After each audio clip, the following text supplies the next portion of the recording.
자, 지지하는 거. 자, 화장은 까치바 거기 보면은 표면에 나와. 표면에 나오진 않지. 근데 물이라고 나오긴 하는데 뭐 이제 메시지 전달 느낌이 되게 강한 게 청자들은 딱 명확하게 나오지. 뭐라고 나와? 여기 보면은 서울 조카아이들 번호법으로 보는지 그 서울 조카아이들이요 그까지 밥하지 말라. 그러니까 메시지 전달이 되게 중요하지. 메시지 전달에 말을 거는 거.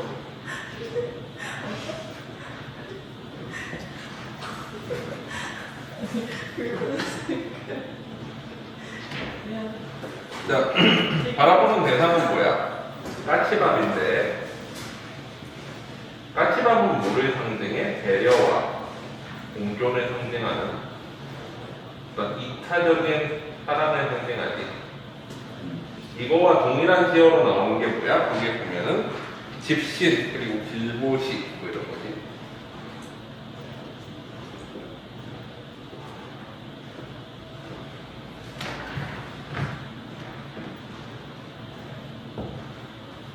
정서는 아이들한테 가르치고 있지. 이 까치밥에 대해서 이제 얘기하면서 아이들한테 메시지를 전달하는 건데,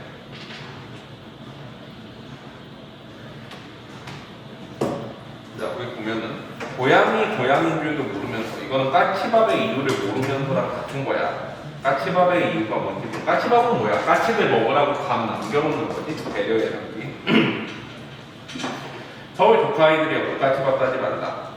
남부의 빈 겨울 하늘만 남으면 우리 마음이 얼마나 허전할까. 살아온 이 세상 어느 물고기 소용돌이치고 휩쓸려 배출일 때에도 공중을 올가는 나의 짐승에게 길을 내어주는 그것은 따뜻한 등불이었대. 배려였다는 거지. 배려였대. 따뜻한 등불이라고 표현했는데 까치밥을 뜻하는 거지. 그래서 등불. 또 철없는 조카아이들이요 까치밥 따지 말라. 사랑방 말고제 집 10년 쭉 걸어놓고 할아버지는 무덤속을 걸어가시지 않았냐. 미아법이지. 할아버지 돌아가셨다는 거야. 집 시를 왜 만들어 놓고 돌아가신 거야? 다른 사람들 쓰라고. 필요한 사람들, 가난한 사람들. 그 집신 더러운 외로운 길손에 길보시가 되고, 길보시는 뭐야? 이제 길을 갈 때 도움이 되는 뭐 음식이나 이런 거지. 또 한밤중에 동네에 컴펑지죠. 그 집신의 짊어지고 아버지는 새벽 그만큼 등을 넘기도 했는데, 할아버지의 집신의 아버지가 신었다기보다는 다른 사람의 도움을 받아서 금방강도 건널 수 있었다라고 얘기를 하는 거지. 그래서 이 까치밥은 배려와 공존을 상징하는 거기 때문에 누군가 다른 사람을 도와주면 또 다른 사람한테 도움을 받을 수 있다는 어떤 그런 의식도 갖고 있어. 아이들아, 수많은 기다림의 세월, 그러니 서러워하지도 말아라. 눈 속에 있는 까치밥 몇 개가 겨울 하늘에 떠서 아직 너희들이 가야 할 먼 먼 길을 이렇게 따뜻하게 비춰주고 있지 않느냐. 이거는 뭐야? 아이들에게 우리 문화의 우리 민족의 문화의 담긴 공존과 배려에 대해서 메시지를 전달하고 있는 거죠. 이렇게 되겠습니다.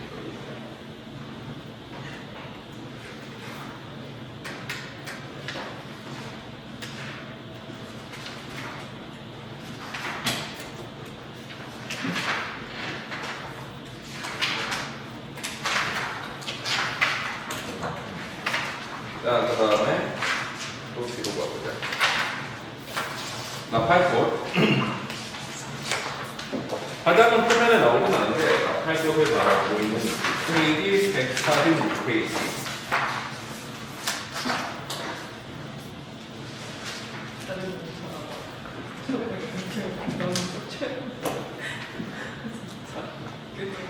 성자는 따로 없으니까 이미지 상상력이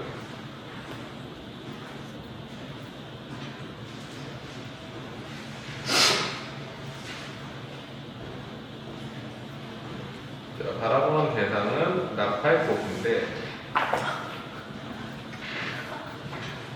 나팔꽃을 보면서 뭐를 떠올려? 거기에 보면 맨 마지막에 우리의 아픔도 라고 나오고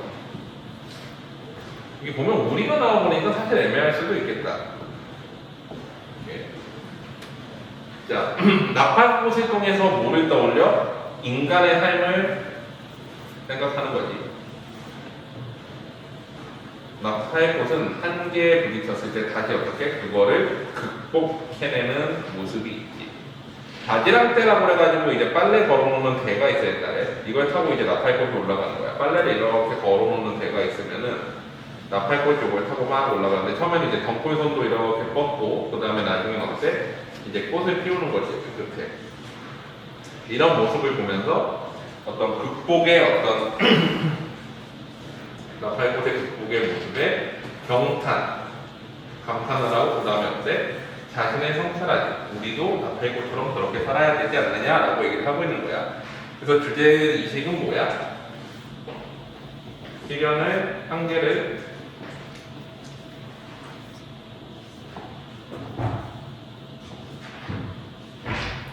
한계를 극복하는 낙타의 꽃의 모습을 보면서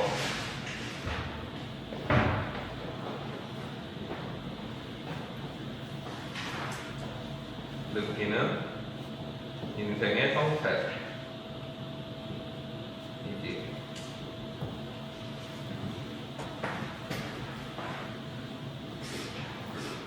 영원아, 그냥 오늘 내가 가고 있었다 올게. 내가 피자 갔다 올게. 자, 내용을 보면 바지락대 끝. 요 끝까지 온 거야. 여기 끝 와가지고 더 이상 이제 타고 올라갈 데가 없을 거라고 생각하는 거지. 낙타의 꽃 줄기가 타고 올라가는데 다음날 아침에 나가보면 어때? 허공에 두 뼘 더 달아있고 그러다가 그 다음에는 어떻게 돼? 꼬여있는 것이다. 움직이는 것이 아침 구름 두어져 이슬 몇 방울. 더 움직이는 바지락대는 없을 것이었다고요? 더 이상 바지락대가 자릴 자리가 없어. 그런데도 어때? 다음날 아침에 나가보면 덩굴선까지 흘러나와 허공모에 감아지고 바지락대를 찾고 있는 것이다. 이제 포기하고 되돌아올 때도 되었거니 계속 한계의 상황을 제시하는데 그 한계 상황을 극복하지. 다음날 아침에 나가보면 가냘픈 줄기에 두세 개의 종은 뭐야? 은유법이지. 낙타의 꽃을 의미해 낙타의 꽃까지 내어 살고는 아침 하늘에다 은은한 종소리를 보내고 있는 것이다. 이젠 더 꼬일 것이 없다고 생각되었을 때, 그러니까 우리도 한계를 느꼈을 때 우리의 아픔도 더 한번 길게 꼬여. 푸른 종소리 뭐야? 금감각이지. 청각의 시각과 푸른 종소리도 나는 법일까 해가지고 이제 한계를 극복하는 어떤 삶의 의미에 대해서 생각하는 시기. 자, 그 다음에 또 뒤로 가보자. 등꽃 아래 50페이지.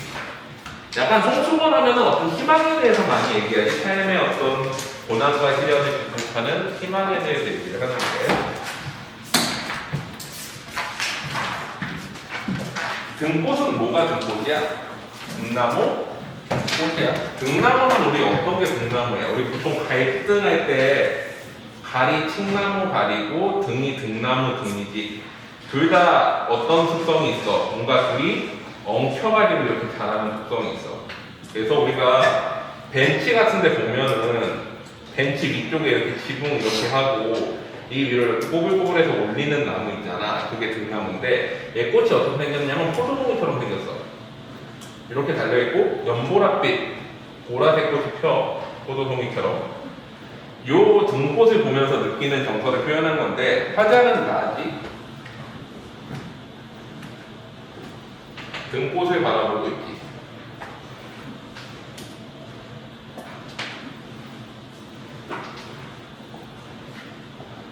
성자는 없으니까 그렇게 보겠지.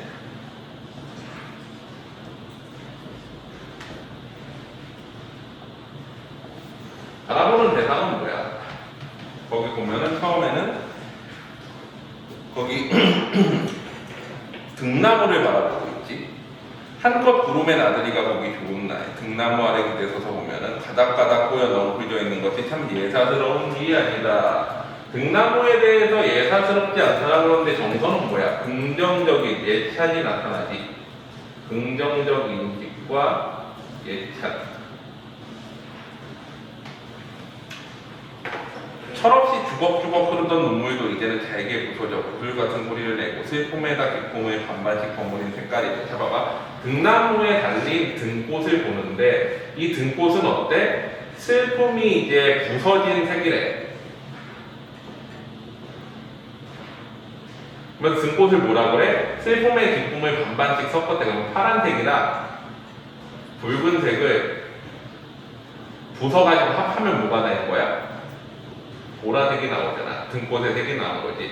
그러면 뭐야? 예를 들면은 슬픔이나 뭐 희망, 파란색을 기쁨이라고 써보자. 기쁨과 슬픔을 반반쯤 버무린 색이 보라색인 거고, 이 등꽃을 보면서 뭐를 생각하는 거야? 삶도 그렇다는 거지. 삶도 기쁨과 슬픔이 반반씩 섞여 있는 것이다 라고 얘기를 하고 있는 거야.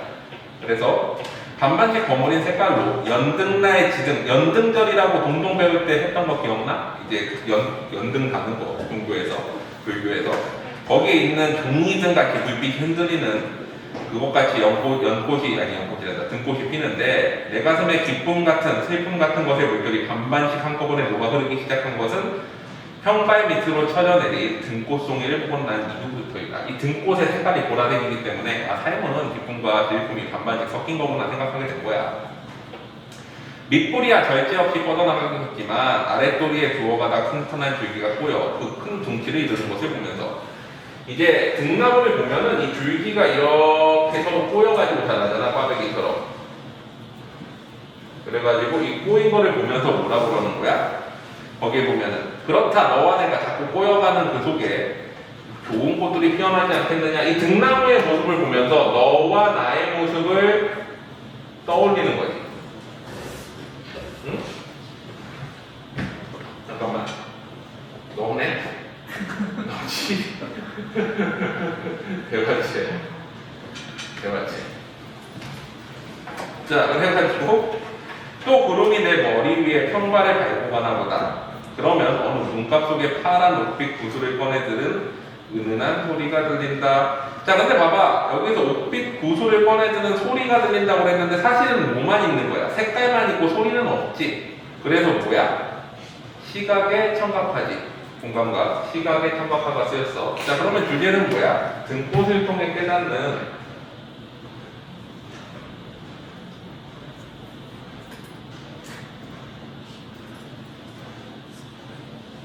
삶의 의미겠지. 삶이라는 건 어때? 기쁨과 슬픔이 반반씩 섞여 있고 너와 나가 함께 살아가는 그런 세상이다. 이런 거지. 갈등이 있어도 함께 살아가고 슬픔과 기쁨도 같이 버무려져 있는 세상이다. 자, 그 다음에 다음 작품 보자.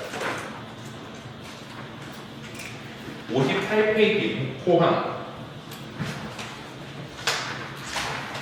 목포항은 동해 쪽으로 가다 보면은 저기 이제 강릉 아래쪽, 포항 위쪽 사이에 껴있는데 고속도로도 안 닿고 이제 태백산맥 넘어 이제 되게 어디쯤에 있는 항구야. 그래가지고 되게 시골인데 거기 가면 지금도 이제 다방 같은 게 있고 여인숙 같은 게 있어. 다방 뭔지 알아? 카페의 옛날이래. 알아? 들어봤어? 본 적 있어? 자, 그래서 그런 것들이 있는 동네인데, 자, 화자는 고모부 무덤을 찾아간 나야. 죽은 고모부.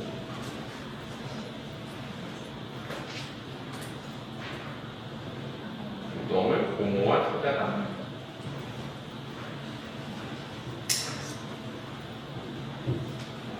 형자는 있으니까 그렇게 보겠지.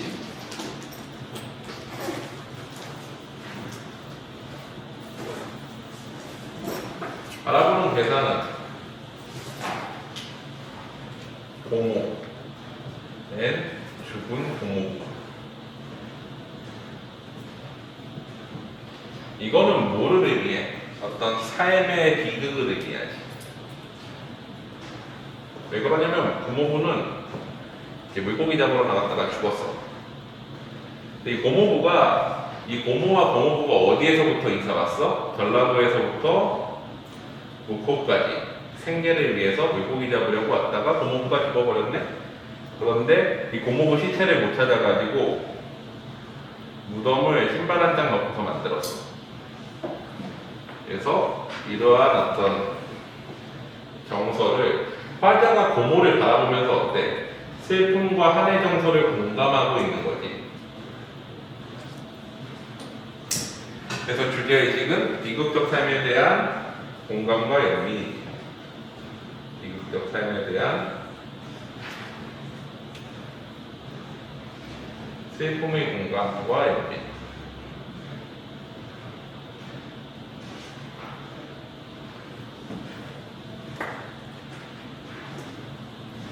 비가 오는 날, 우울한 분위기에서 비 오는 날 고모를 따라 고모 무덤에 갔다. 검은 매들이 꿈틀거리고, 이제 묵고 항구인데 항구에 검은 매들이 꿈틀거리는 것도 암울하고 우울한 분위기를 부각시키지. 묵고항에 내려다 보였다. 고모는 오징어를 따라 오징어 잡이배를 탄 거지. 군산, 여수, 목포 다 전라도 쪽이잖아. 그 전라도 아빠들을 다 놔두고 동해에서 오징어가 잡히니까 전라도에서 묵고항까지 고모부를 따라왔다. 나는 실로 20몇 년 만에 고모부를 찾았는데 고모부는 질펀한 동해에서 돌아와 무덤 속에 잠들었다. 죽었다라는 거지. 미화법이지. 폭풍이 치고 온 산과 바다가 울고.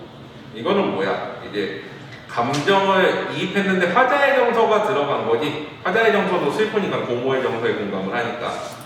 독도 바깥 대화태 잠든 어장을 우산으로 가니까 왜 거기가 이제 고모부가 죽은 장소지. 늙은 고모의 등이 비해졌지 않게 나는 우산대에 바퀴처럼 붙어서도 눈물을 떨구었다. 사는 일은 무엇일까? 이제 사는 일에 대한 비극에 대해서 생각하지. 공동묘지의 벌겋게 까진 잔등에 비에 얼룩지고 이 무덤이 이제 아직 잔디가 제대로 덮이지 않아가지고 붉은 황토가 삐져나오는 그 슬픔의 색상이지. 비명처럼, 그래서 비명처럼이라고 표현한 거지. 황토의 흙의 빛깔들이 새어나왔다. 외짝 신발 하나 묶고 공분을 짓고 시체를 못 찾아서 그 고모부 신발 하나 놓고서는 이제 무덤을 지은 거지. 오메오메 날 무얼라고 맹글었는고 뒷방성이나 맹글리리 이제 맹글다 고어에서 만들다지. 이거 사투리 맹글다. 흐렁흐렁 우렁 속에서도 황토처럼 붉어져 나온 저 전라도의 간투사 감탄사들이지. 오늘 나처럼 고모부 내외가 낯설게 이삿짐을 풀던 나에도 목포항은 이렇게 흔들리고만 있었을까. 어쩔 수 없이 생계를 위해서 이사를 오던 고모부 내외를 떠올리면서 삶의 비극에 대해서 슬퍼하는 그런 시야. 자, 그 다음에 또 뒤로 가봅시다.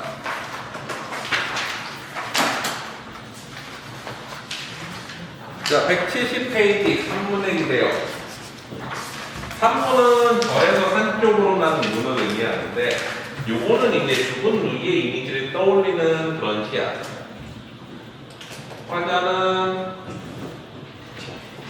나이고 청자는 거기에 보면 누이야라고 부르잖아. 근데 누이가 동호법으로 부르는데 죽었잖아.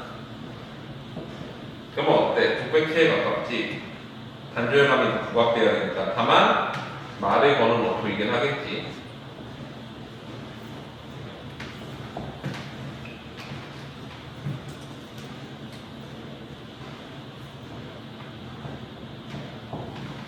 바라보는 대상은 죽은 누이지.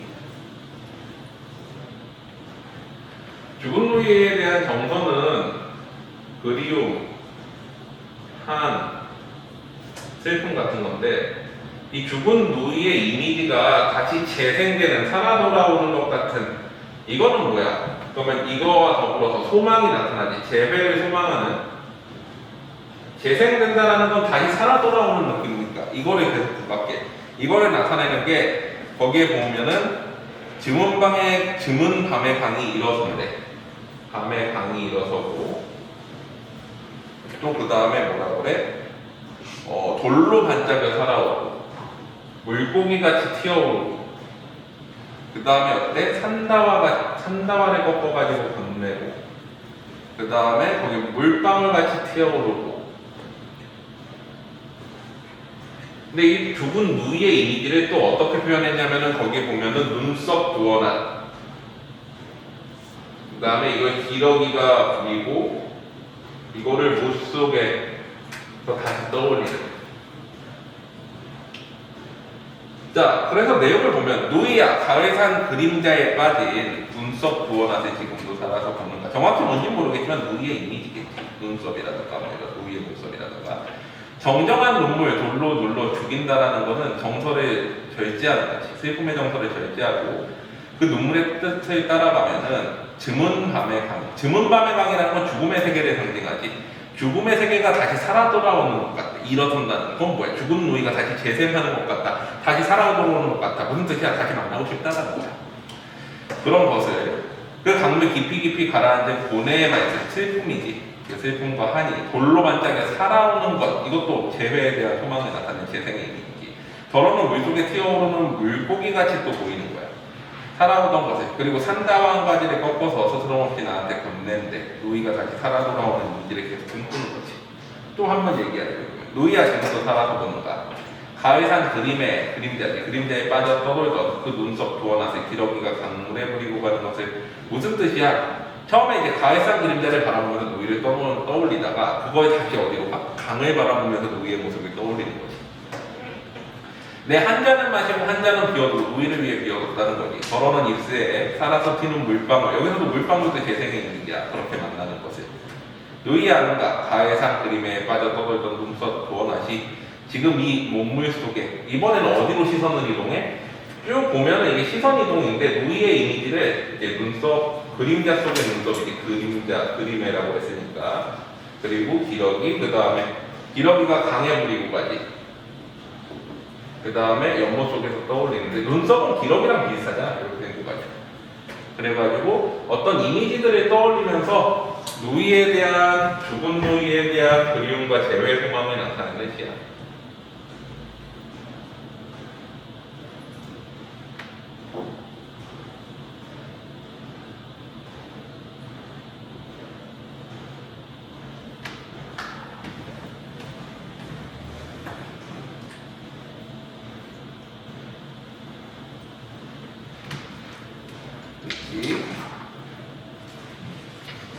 뒤로 가보자.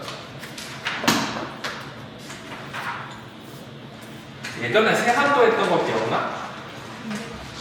어떤 세한도야? 그거는 고재종 세한도였는데 마을에 가면 백포나무 하나 서 있는 거. 이번에는 그냥 그 세한도 그림 이미지를 그대로 묘사한 송수건 시야. 그거 그림 기억나지? 자, 그래가지고 그 세한도의 이미지를 표현한 시인데 사실 문소리띠 정확히 알 수 없는 시지만 보통 어떻게 해석하냐면 주제를 이렇게 해석해. 사망과 죽음의 연속성상에 연속성에 대한 인식을 통한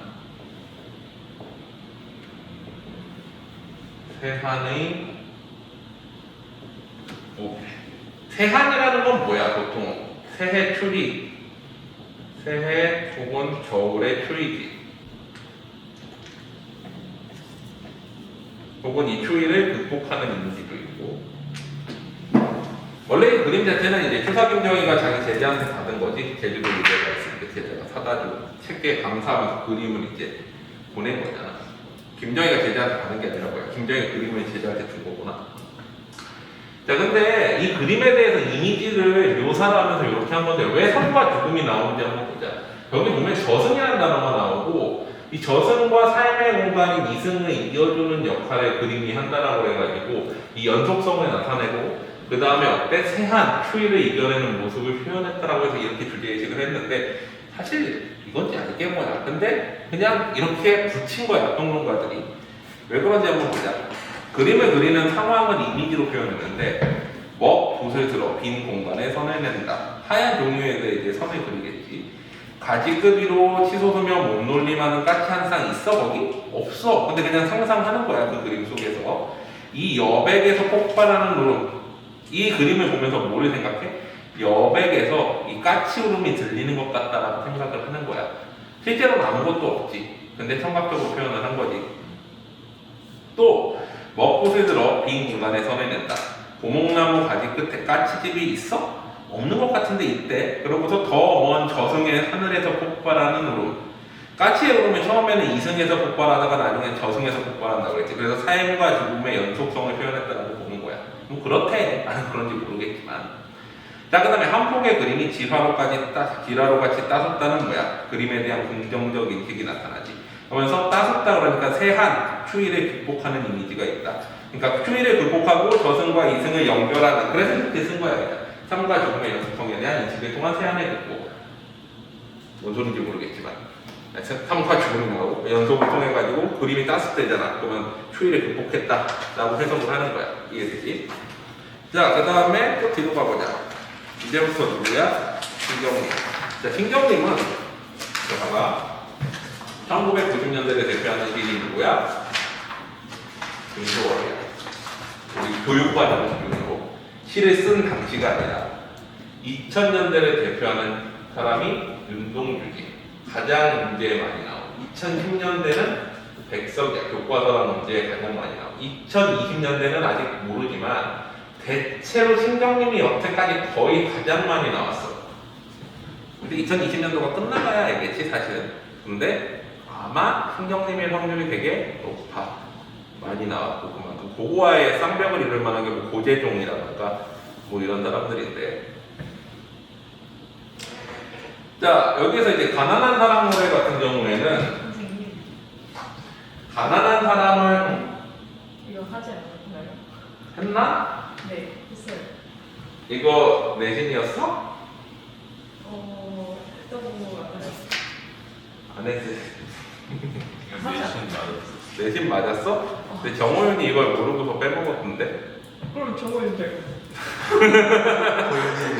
내신이었어? 저희랑은 뭐가?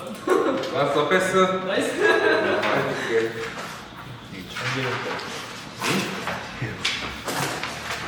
자, 갈구렁달 190페이지.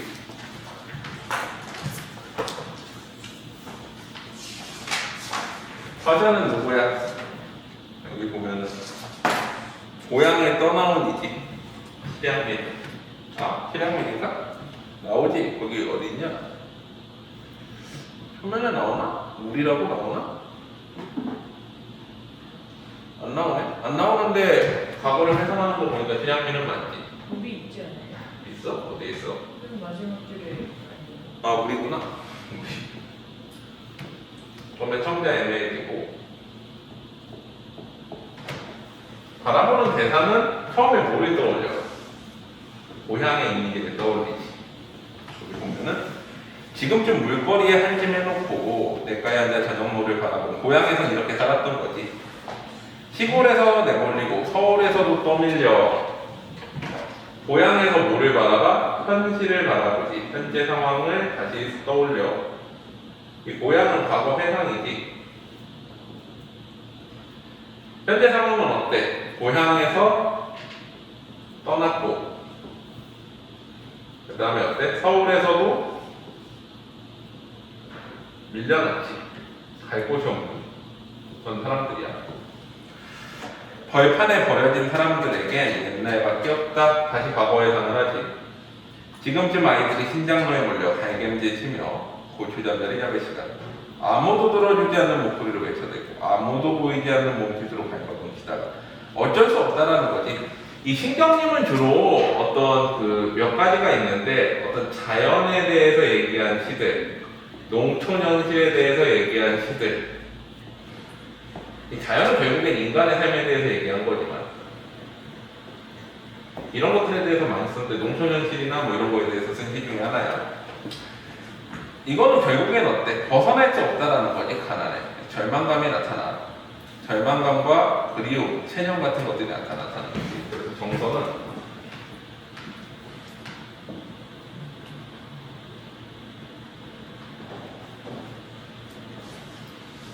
특히나 이 고향과 현재 상황을 대비시켜가지고 현재 상황을 부각시키기.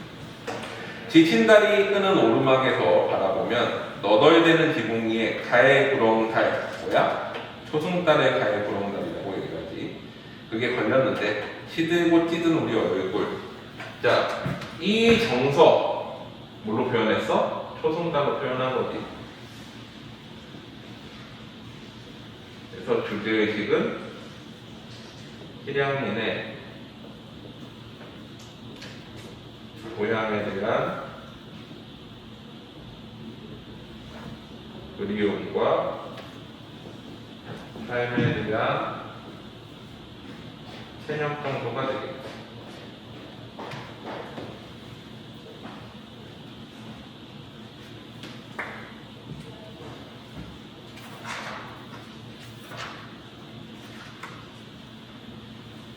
자, 그 다음에 194페이지 갈 때.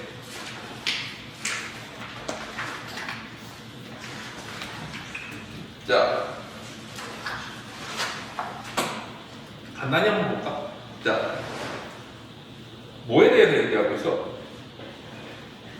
갈 때. 하자 설명에 나와? 안 나오나 보는데? 성명 설명에? 안 나오네? 음기 상황에서 읽으죠.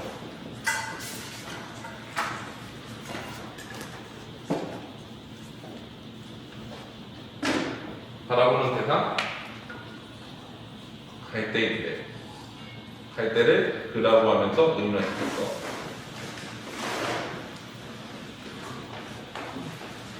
자, 정서 보자. 언제부턴가 갈 때는 조용히 속으로 울고 있었대. 울다라는 거는 뭐야? 어떤 슬픔, 고독 같은 거를 나타내는 거지. 자, 그러면 갈 때는 뭐를 의미할까? 인간을 의미하겠지. 그런 어느 날 밤이었을 것이다. 갈 때는 그의 온몸이 흔들리고 있는 것을 알았다. 이거는 뭐야? 속으로 울고 있었는데 그걸 자각한 거지. 아, 항상 나는 외롭고 슬프고 고독하구나, 울고 있구나 라는 거를 그전에 몰랐는데 알게 됐어. 그러고 바람도 달빛도 아닌 것, 갈 때는 저를 흔드는 것이 바람도 달빛도 아니고 뭐야? 나 스스로 울고 있다. 이건 뭐야? 인간은 기본적으로 고독하다는 거지. 항상 고독한 거를 내가 인식하지 못하지만 모든 인간은 결국엔 어때? 그 내면이 고독하다라는 걸 어느 순간 깨달았다는 거야. 그 상황에. 자기 스스로 울고 있는 것을 까맣게 몰랐었는데 근데 어때? 알게 된 거지. 산다는 것은 속으로 이렇게 조용히 울고 있는 것이라는 걸 그는 몰랐다. 근데 이거는 삶 자체가 그렇게 고독하다라는 거는 갈 때는 몰랐었다라고 얘기하는 거지. 나 스스로 울고 있다라는 건 처음에 몰랐어. 나는 울고 있는 걸 몰랐는데 어느 순간 내가 계속 울고 있네라는 걸 깨달았어. 근데 그 울음이 어때? 외부적인 요인이 아니라 그냥 내가 내 스스로 해서 울고 있네? 근데 그게 왜 산다는 거 자체가 그 슬픔이라는 걸 깨닫지는 못했었다라는 뜻이지. 그래서 이건 뭐야? 인간의 근원적 고독에 대한 자각인 거지.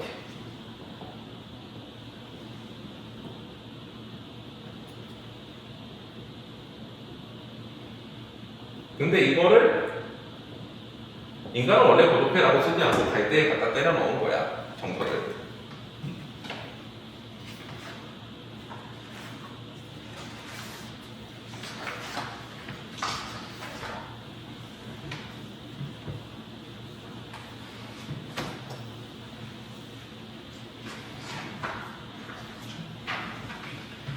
자, 그 다음에 199페이지 겨울밤. 요것도 이제 농촌연출에 대해서 나타낸 시지. 신경님의 농촌연출에 대해서 나타난 시는 주로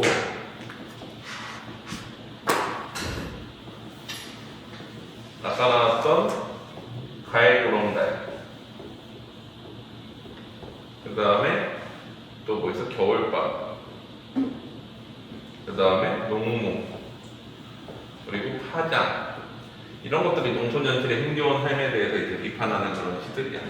농촌이 몰락한 산업화 과정에서. 자, 화자는 거기 우리인데 농민이지.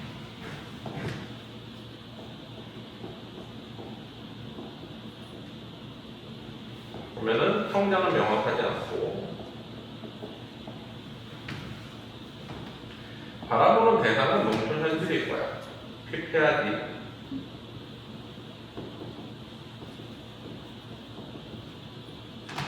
여기에 대해서 정서는 어떤 한과 체념적인 정서가 나타나죠. 어쩔 수 없다. 이런 거지. 내용을 보면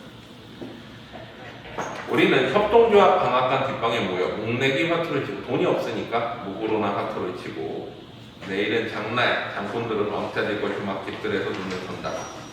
들과 사는 온통 새하얗구나. 겨울이야.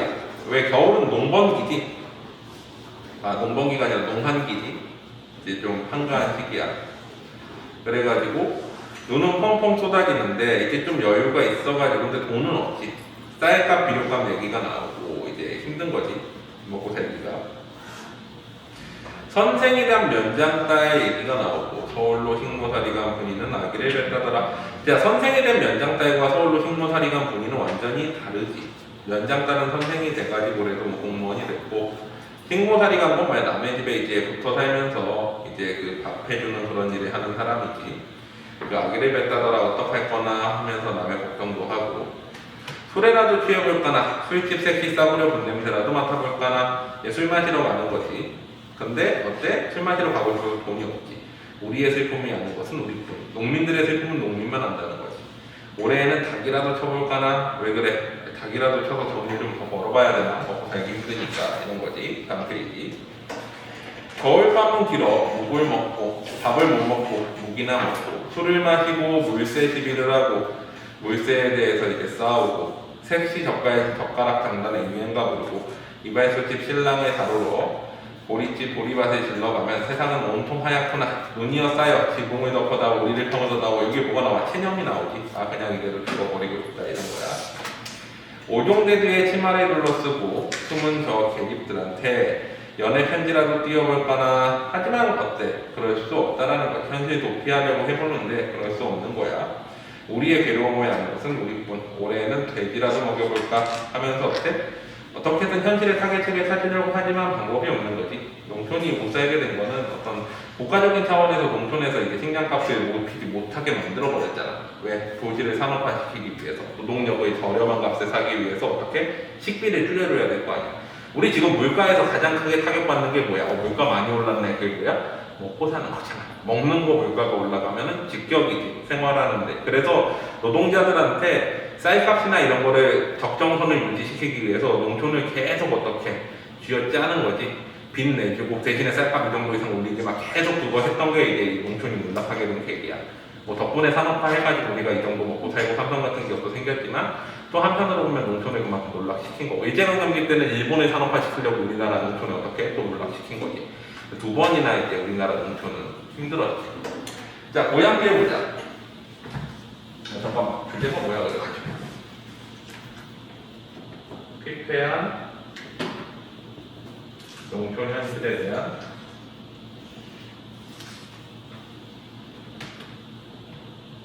한과 체념이 되겠지. 이게 주제겠지.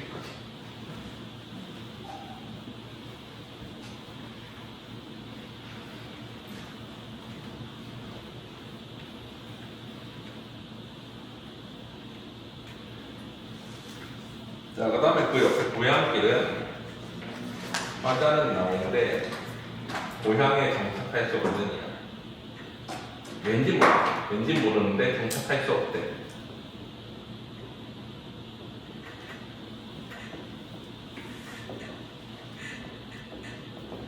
성자는 따로 없고 고백해.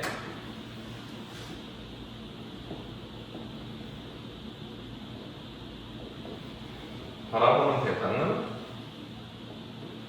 고향인데 이 고향에 대해서 두 가지 정서가 나타나. 고향에 대한 그리움이 나타나지만 정착할 수 없지.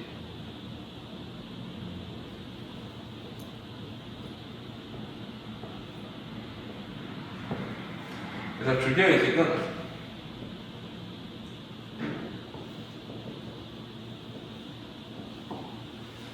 고향에 정착하지 못하고 떠나는 안타까움.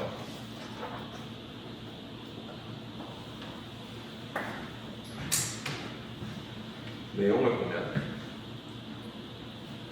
아무도 찾지 않으려네 라고 하면서 이제 고향을 찾지 않겠다라고 얘기를 하지. 내 살던 텐마루에 앉으면 고향에 들어가서 그 고향 사람들이 찾지 않겠다는 거야. 내 살던 텐마루에 앉으면 벽에는 아직도 기호좀 얼룩져 있으니 이제 과거의 가난한 모습이 그대로 있을 거라는 거야. 담 너머에 늙은 수윤나무님 난리거든. 구레박으로 우물물 한 모금 떠마시고 가위소리요라는 엿장소대요. 자, 이 고향에서 이거 고향의 정착의 이미지잖아. 근데 이거와 대비되는 게 뭐야? 떠돌이 삶이지.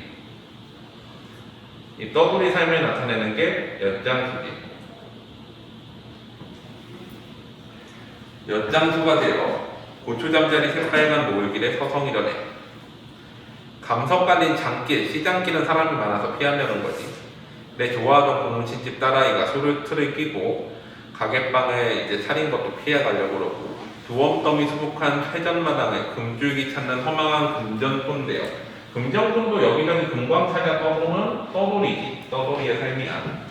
금전꾼이 되어 초저녁 하얀 달을 보며 거닐려네 라고 그러지. 자, 이거는 사실은 고향에 계속 떠들 수밖에 없는 건 어때? 고향에서 정착해봤자 먹고 살 게 없는 거지. 어쩔 수 없이 떠들 수밖에 없는 거야. 장국밥으로 기쁜 어기 채우고 읍내로 가는 버스에 오르려네. 쫓기듯 도망치듯 살아온 이에게만 삶은 때로 애달기도 하리 하면서 자신의 삶에 대해서 연민을 하지. 긴 능선 검은 하늘에 박힌 별을 보며 길 잘못 든 나그네가 되어 떠나려네. 나그네도 떠돌이의 이미지. 연장수, 금정꾼, 나그네. 자신의 이미지는 떠돌이의 이미지인 거야. 자, 그래가지고 고향에 이제 정착하지 못하는 삶이 나오고 또 뒤로 가보자. 208페이지 끊어진 철길에서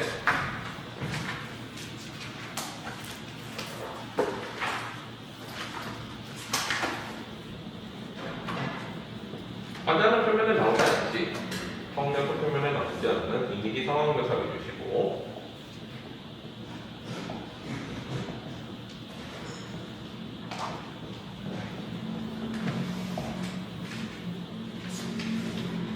바라보는 대상을 거기 보면은 이제 이철웅 씨가 뭐를 해? 양봉을 하고 있지.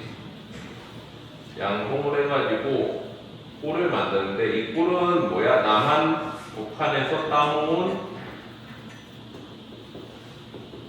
꽃으로 만든 꿀이지. 그래서 이건 뭐를 상징해? 화합을 상징하는데 이거와 대비되는 부동산 투기 열풍이 있어. 이건 뭐야? 통일마저도 돈으로 생각하는 이런 세상에 서로 대비시켜가지고 뭐를 비판하는 거야? 주제는 통일마저도 부동산 투기에 이용하는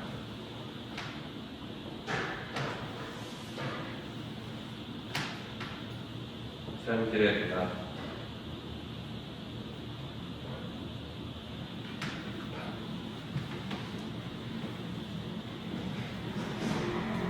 통일된다 그러면은 어디가 가격이 올라가겠어? 파주나 그 휴전선 근처 땅들이 값이 올라가겠지. 그래서 이제 그거를 돈 된다고 사람들이 막 투기했다가 싹 빠졌다가 이런 거를 이제 비판하는 시야. 자, 끊어진 철길이 있는 동네 뭐야? 휴전선 근처 동네지. 그 동네 앞을 지나고 금강산 가는 길이라는 편말이 붙어있는 동해안 쪽이지. 고성 쪽. 민간인 통제선 안에 양지리에 사는 농사꾼 이철웅 씨는 틈틈이 남방 한계선 근처까지 가서 남방 한계선은 휴전선에서 이 민간인이 들어갈 수 있는 가장 한계치지. 나무에서 자연물을 따는 것이 재미다. 사이다병이나 맥주병에 넣어두었다가 4대병씩 모이면은 서울로 가지고 올라간다. 그는 친지들에게 꿀을 나누어주며 말을 한다. 이게 남쪽 벌, 북쪽 벌이 함께 만든 꿀일세. 벌한테서 배우세, 벌한테서 본뜻세. 이거는 뭐야? 벌을 통해 가지고 남북 통일에 대한 어떤 화합의 이미지를 얘기하는 거지. 세밋은 한 해가 끝나갈 무렵이지. 사흘에 늦어 배달되는 신문을 보면서 농사꾼 이철웅 씨는 남방항에서 물체 자연골 따라가는 걸 올해부터는 그만둬야 되겠다고 생각을 한다. 금강산 가는 길이라는 편말이 붙은 인근 버렸던 땅값이 오르리라며 자식들이 신바람이 났지만 이거는 뭐야? 통일의 기운이 무르익으니까 땅값까지 같이 올라가는 거지. 우리 아파트 값도 그렇잖아. 그 주변이 개발된다고 그러면 미리 반영돼가지고 가격이 막 올라가 버리지. 통일도 돈 가지고 하는 노름인 것이 그는 슬프다. 이거는 뭐야? 비판하는 거지. 통일된다고 부동산 투기하는 사람들에 대해서. 그에게서는 금강산 가는 철길뿐만 아니라 서울로 가는 버스길도 끊겼다. 뭐야? 이제 벌꿀을 따라가지 않게 돼가지고 서울로 가지도 않게 되었다는 거지. 왜 그래? 친척들한테 나눠주는 것도 꼴 보기 싫은 거지. 돈 오른다고 막 이제 자식들은 좋아하고 친척들도 거기 돈 많이 올랐겠네요 막 그러고 그러니까 이제 그게 꼴 보기 싫은 거지. 그래서 그 비판의식을 담을 싫어하는 거야. 그치? 자, 그 다음에 또 보자. 214페이지 나목.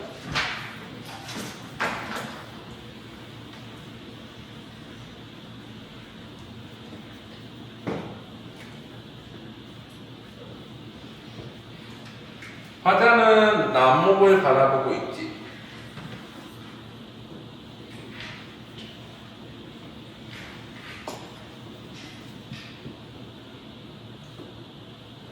청자는 따로 없고 이미지 상황 묘사를 이루겠지.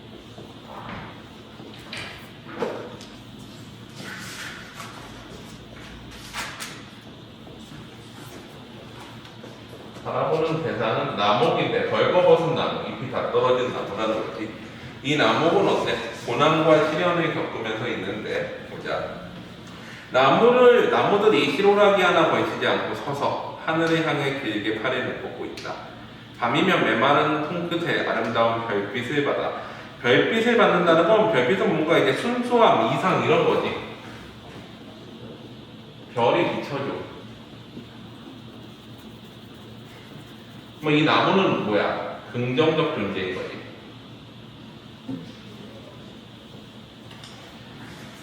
드러낸 몸통에 흙 속에 박은 뿌리까지 그곳으로 말급히 씻어내려는 것이겠지. 긍정적으로 바뀌는 거지. 근데 원래 나목은 어때? 터진 살깔, 새겨진 고달픈 삶이나 뒤틀린 허리에 베인 구질구질한 나나야. 뭐야? 이 나목은 하지만 고난과 시련을 겪어온 거지.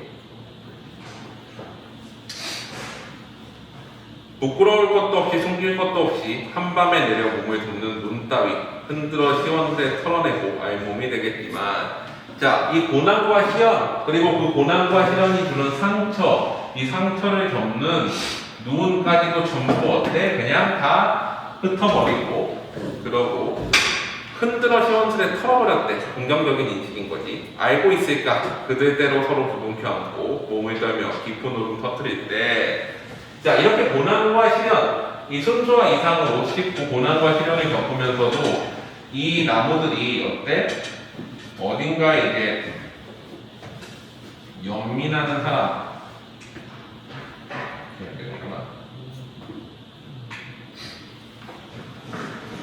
자, 이 나무들에 대해서 같이 울음을 터뜨려주는 사람이 있다. 그 사람을 나무를 공감하는 사람이 있다라는 것을 알고 있을까라고 얘기를 하고 있는 거지. 그러면은 이거는 뭐야? 경선은 연민과 공감이지. 나목은 결국엔 뭐를 의미해? 인간을 의미하지. 고난과 시련을 겪으면서 살아가는 인간, 순수와 이상을 꿈꾸지만 고난과 시련을 견디고 또 그 상처를 입으면서 그걸 가린 눈까지도 더 털어버리는 그런 어떤 고난과 시련을 겪는 인간에 대한 연민과 공감이 나타나는 시야. 그래서 주제는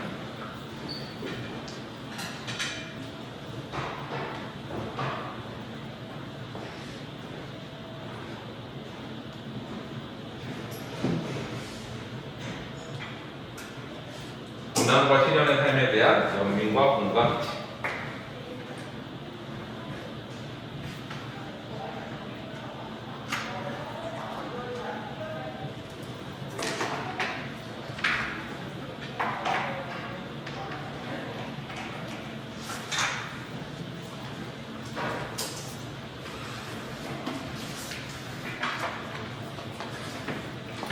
자, 그 다음에 219페이지 나무를 위하여.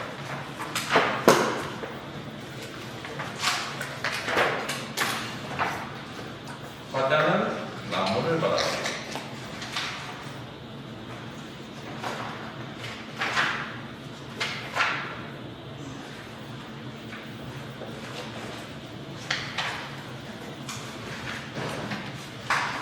자, 거기 보면은 청자 거기 보면 나무들아 라고 나오지.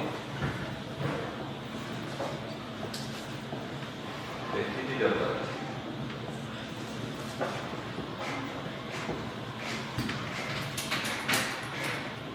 바라보는 대상은 나무인데 이 나무들은 뭐를 겪어? 여기 보면은 어둠이 오는 것이 왜 두렵지 않으리? 서리법인이 두렵다는 거야. 불어닥치는 비바람이 왜 두렵지 않으리? 고난과 시련을 겪고 있지. 무섭고 두려운데 잎들 덜어 썩고 떨어지는 어둠 속에서 가지들 휘고 꺾이는 비바람 속에서 보인다. 너희 꼭 잡은 작은 손들. 자, 뭐야? 이 나무들은 이걸 뭘로 극복해? 서로 간의 연대를 통해서 이거를 극복해내는 거지. 손을 타고 흐르는 숨죽인 흐느낌이 어둠과 비바람까지 사겨서 더 단단한 소리와 몸통을 키운다면 이 극복을 해내면은 그 다음에 어떻게 하겠다는 거야? 너희 왜 모르랴? 밝는 날에 어깨와 가슴에 더 많은 꽃과 열매. 이 극복을 통해 꽃과 열매를 얻는데 이 열매와 꽃은 뭐야? 성숙의 결실이지. 이 고난과 시련을 극복하고 성숙해진 열매, 그 결실인 거지. 산바람 바닷바람보다도 짓궂은 이웃들의 비웃음과 발길질이 더욱 서러워서 산비알과 산비탈이니 바위너설, 바위 옆에 모험 웅투리 나무들아 다시 고개를 절로 쳐져 나온 잎과 꽃으로 숲과 달콤을 떼지어설 나무들아. 자, 나무들이 처음엔 어때? 고난을 갖고 있지만 그거를 극복해가지고 언젠가는 성숙과 결실을 얻어낼 것이다 라고 얘기를 하고 있지. 그래서 이 정서는 나무들에 대한 믿음과 예찬이지. 근데 사실은 이거는 인간에 대한 얘기잖아. 그럼 뭐야? 연대를 통한 고난과 시련 극복에 대한 믿음이 나타나지. 연대를 통해서 고난과 시련을 극복하면 성숙을 통해 결실을 얻을 수 있다 라는 깨달음을 주려는 시야. 자, 222페이지 펴봐라.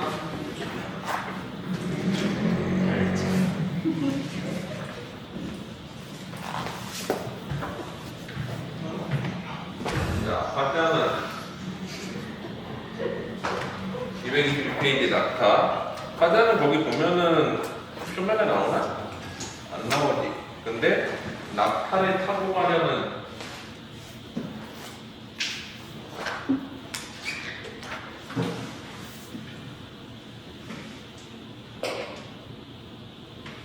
낙타를 타고 저승에 가겠대. 성대는 따로 안 나오니까 이미지 상황묘사이지. 이미지 상황묘사이지.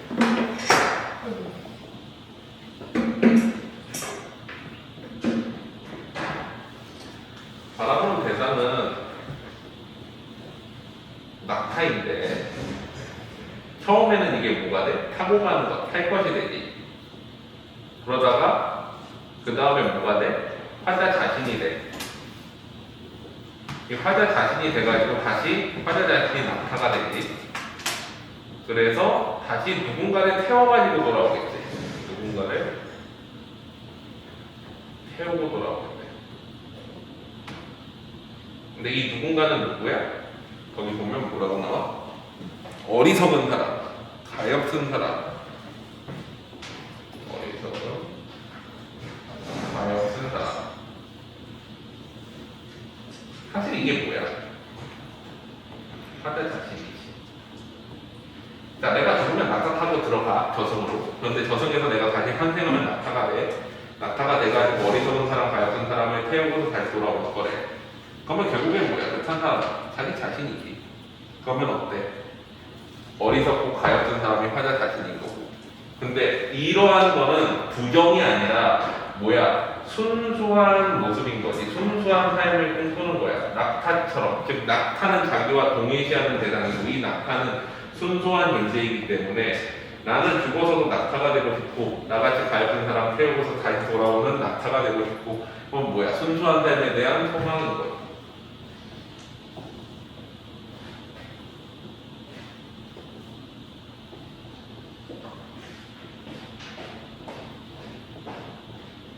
그 내용을 보면 낙타를 타고 가리라. 저승길은 별과 달과 해와 모래밖에 볼 일이 없는 세상에 관심 없는 순수한 낙타를 타고 세상 사물으면 짐짓 아무것도 못 본 채 손저 대답하면서 세상사에 관심 없는 낙타를 타고 저승으로 가겠대.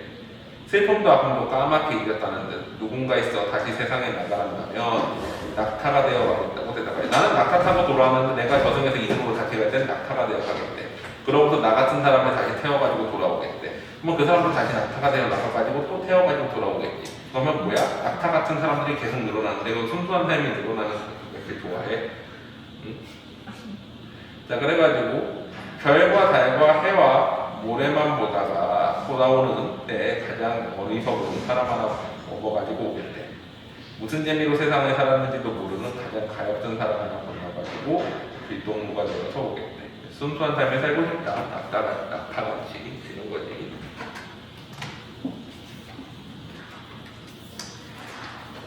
자, 그 다음에 231페이지 논문은 농촌의 팽팽한 현실에 대한 울분을 직접적으로 표현한 시지. 화자는 우리인데 농민이야. 그래서 청자관계는 애매해지고 바라보는 대상은 피폐한 농촌 현실이지. 피폐한 농촌 현실에 나타내는 대표적인 시어가 비료값도 안 나오는 농사.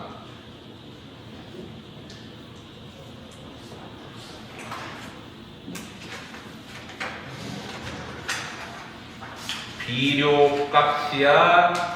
사이즈 들어가 안 들어가? 안 들어가요. 안 들어가? 안 써있어 거기? 네. 보고만 그랬어. 안 들어가나 보다. 그럼 비료값이야? 비교가. 비료값도 안 나오는데. 비교가. 이게 분명히 이거 한자고 이거 우리말이잖아. 근데 이게 그 사이실시 안 들어가면 발음이 어떻게 돼야 돼? 비료값도 안 나오는. 비교가. 비료값. 비교가. 어떻게 볼까? 비료값. 수수. 또 아직도 그거 약간. 비료값도 안 나오는 농사를 짓는 피폐한 농촌 현실에 대해서 느끼는 정서는 뭐야? 울분과 한이지. 이 한의 정서를 뭘로 풀어내는 거야? 농무로 풀어내는 거야. 그래서 주제는 농무를 통해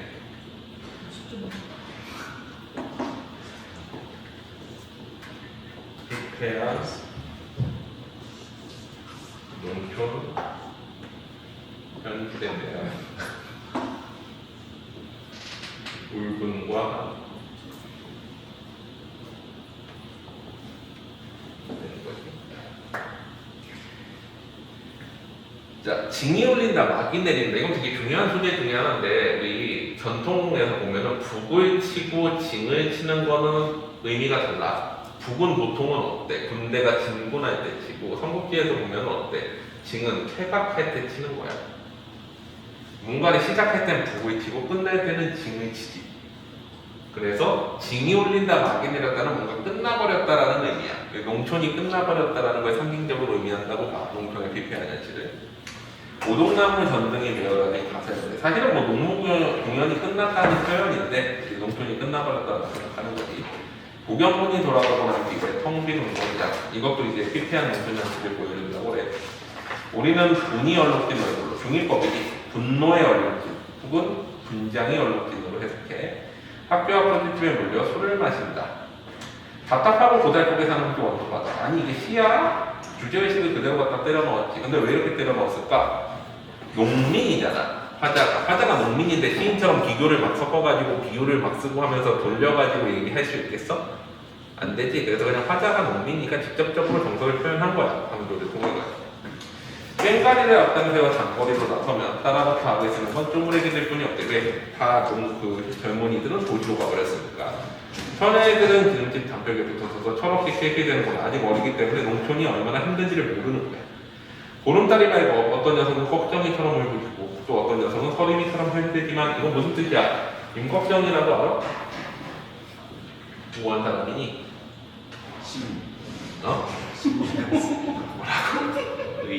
의적. 도적 홍길동 같은 사람인데 근데 이 임꺽정을 포함해서 임꺽정 밑에는 누가 있었어? 칠도령이 있었지. 7도령이 있는데 황촌항동 무슨 뭐 이봉항 이렇게 쭉 있었는데 그 중에서 제일 끝에 뭐가 있어? 서림이 있는데 이 서림은 아전 출신인데 나중에 이 얘네들을 배반하고 자기 혼자 살아남아. 나중에 이제 그 자기 혼자 살아남아서 이제 다 죽은 사람들 이제 같이 살았던 터전 돌아보면서 눈물 흘리고 뭐 그러면서 끝내는 장면 같은 게 나와 임꺽정 보면. 근데 어쨌거나 서림은 그래서 뭐야? 그 배반하고서 자기 혼자 살아남은 현실에 타협한 인물이고 임꺽정은 원래 백정 출신이지. 그래가지고 어때? 현실에 저항하는 인물의 대명사야. 그러니까 임꺽정처럼 울부짖는다는 건 현실에 저항을 해보는 거지. 농촌의 피폐한 현실에 대해서. 또 서린이처럼 해야 되는 건 뭐야? 어떻게든 살아남으려고 현실과 타협도 해보지만 어때? 안 되지. 체념이야. 산구석에 처박혀 발버둥 든들 무엇하랴? 어차피 안 된다는 거야. 그래서 다음 페이지 보면 비료값도 안 나오는 농사 따위야 옆편내에게 맡겨두고 세전을 거쳐. 세전은 뭐야? 소시장이지. 소시장을 거쳐 도수장, 소를 잡는 공간 앞에 와서 볼 때 우리는 점점 신명이 난다. 비료값도 안 나오는 농사인데 신명이 날 리 있어? 없지. 비료값도 안 나오는 농사에 신명이 난다는 건 역설적 상황인 거고 그 상황에서 신명이 난다는 거짓말이니까 반어법인 거야. 자, 그리고 도수장은 뭐를 상징하기도 해? 농무에서 이제 뭐라고 그래야 되나? 농민을 상정하는 것 중에 하나가 소야. 근데 소를 잡는 곳, 그러니까 농민을 잡는 곳에서 농민을 죽이는 곳의 의미도 있어, 도수장은. 한 다리를 들고 날라리를 불거나 고개 짓으라고 어깨를 흔들거나 이거는 뭐야? 울분고한을 농구로 푸는 장면이지. 그래서 신경림의 대표작 중에 하나가 농무야. 교과서에 가장 많이 나오는 작품 중에 하나가. 자, 그 다음에 또 뒤로 가보자. 페이지 243페이지 동해바다 폭포에서. 자, 요거는 딱 간단하게 이 시의 내용을 분석해 보면은 이거야. 인간의 삶은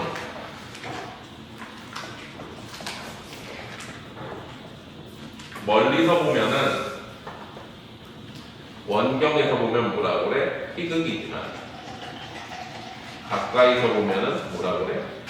비극이다. 이런 말 들어봤어?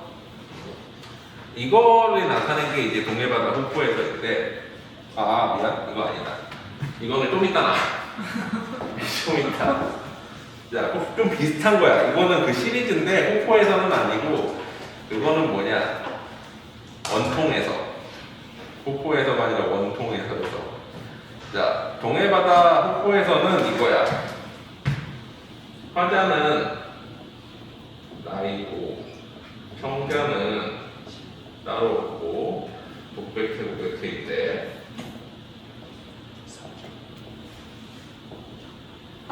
바라보는 대상은 나지. 나는 어떤 모습이야? 나에게는 너그러워. 타인에게는 엄격하지. 근데 이런 자신에 대해서 어떻게 하는 거야? 정서는 반성과 성찰을 하고 어떻게 됐으면 좋겠다는 거야? 내가 어떻게 됐으면 새로운 나, 긍정적인 나는 나에게 엄격하고 타인에게 너그러웠으면 좋겠다 라고 생각하고 있는 거지. 그 주제는 너그럽고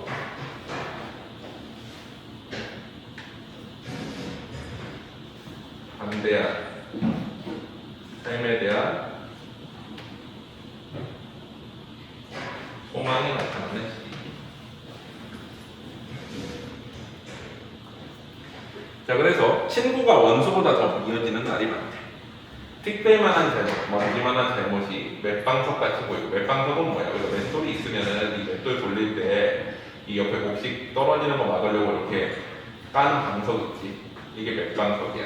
맷방석만해지다가 남의 잘못이 산만해지는, 동산만하게 보이는, 점점 남의 잘못이 커 보이는 거지. 자, 그런 때가 많대. 그래서 세상이 어지러울수록 남에게는 엄격하고 나에게는 너그러워지나 보다. 이 자신에 대해서 반성하고 있지. 남한테 이제 너그러워야 되는데 돌처럼 자라지고 굳어지나 보다. 그래서 멀리 동해바다를 보면서 생각한데 이 나를 성찰하는 중간 매개체가 뭐야? 바다인 거지. 성찰 매개체가 돼. 너에 따른 바다처럼 너그러워질 수 없을까? 짙고 푸른 바다처럼 감다고 꾸러한 걸 받아들일 수 없을까? 스스로 억센 바다를 다스리면서 제 몸은 맵고 모진매로 채찍질을 하면서 어때 자신에게 공격하고 그러면서 어때 남에게는 너그러운 모습으로 살고 싶다라고 바다를 보면서 생각하는 시기. 자, 그 다음에 또 뒤로 가보자. 목계장터.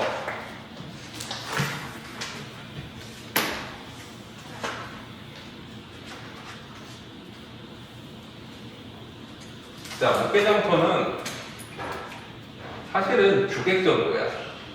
바람이 나도록 떠돌아다니라고 그러고 산이 나도록 떠돌아다니라고 그러는데 산이랑 바다가 나한테 그러겠어? 아니야, 그냥 내가 그러고 싶은데 갈등하는 거지. 화자는 거기에 보면은 나이고 청자는 따로 없고 고백체인데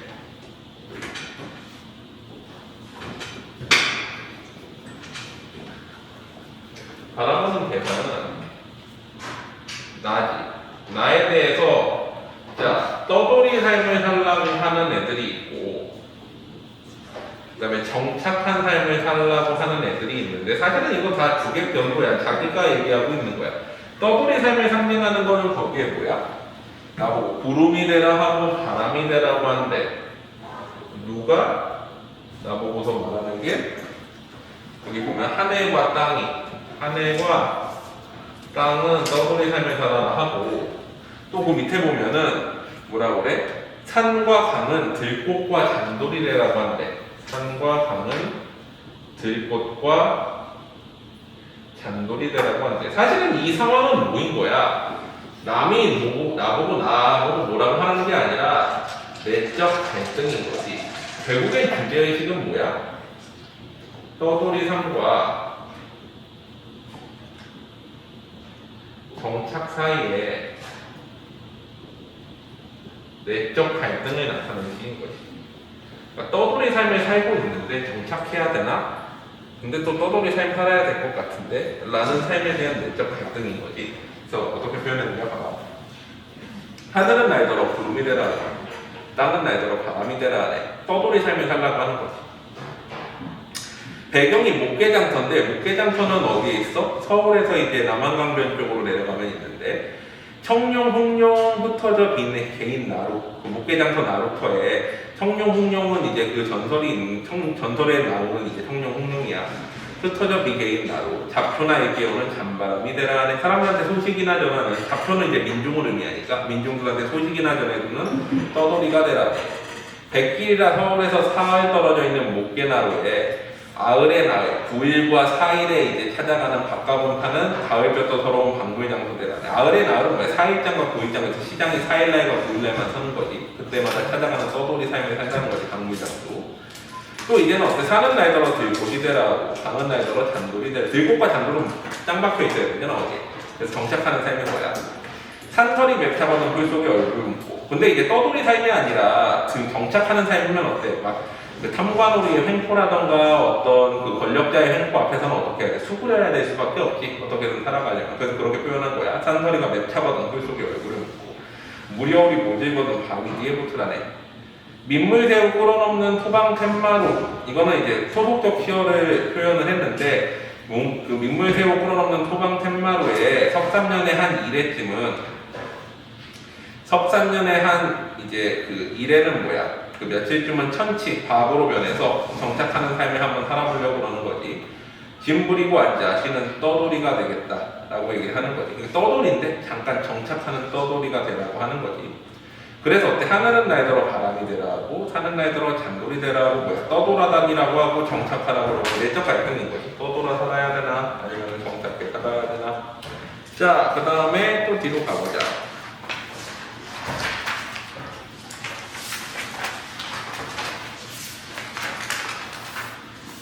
257페이지 뒤에 대하여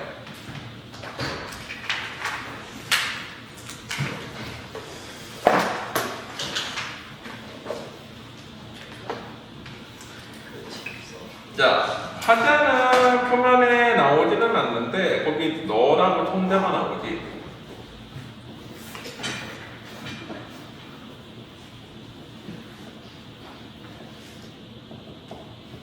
메시지 전달이 있던가? 근데 사실 이게 좀 애매해. 메시지 전달이라고 하기는 좀 그렇고 이 비를 의인화시키고 있지. 그러면 너라고 해가지고 알아보는 대상 너 이꼴 비 의인화시. 근데 비와 유사한 거를 거기 뭐라고 그래? 역사라고 얘기를 하고 있어. 보면 자, 땅에 스며다가 뿌리를 타고 올라가. 너는 나뭇잎을 달고 꽃을 피우고 열매를 맺고. 비는 뭐를 해? 뭔가 생산을 하지. 그 다음에 또 어때? 때로는 땅밭에 뚫고 폭포나 산기슭의 국도라 샘이나 괴물이 되어 마을 사람들을 모아 마을을 만들고 먼 데까지 사람들을 불러 저자를 이루고 운명을 형성하지.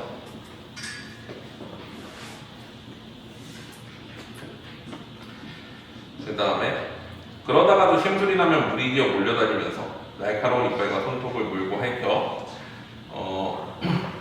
나무들 줄줄이 피흘리고 상처나게 만들고 더러운 아예 뿌리째 뽑아 들판에 매다 꽂는 파괴도 하지. 마을과 저달의 성난 발기질로 허물고 두려워 떠는 사람들을 거친 언덕에 내팽개친다. 하룻밤새 마음이 가라앉아 다시 나무들을 열매를 맺고 사람들을 새로 마을로 만들게 하는 너. 평화를 만들고 좋아하는. 이게 비의 속성은 어때? 생산하고 물면 형성하고 파괴하고 평화도 한다는 거지. 그런 너를 보고 사람들은 하지만 네가 자기들 편이라고 생각을 한대. 사람들은 이 비가 자기들 편이라고 생각을 한대. 근데 사실은 이 비는 어떤 속성도 있어.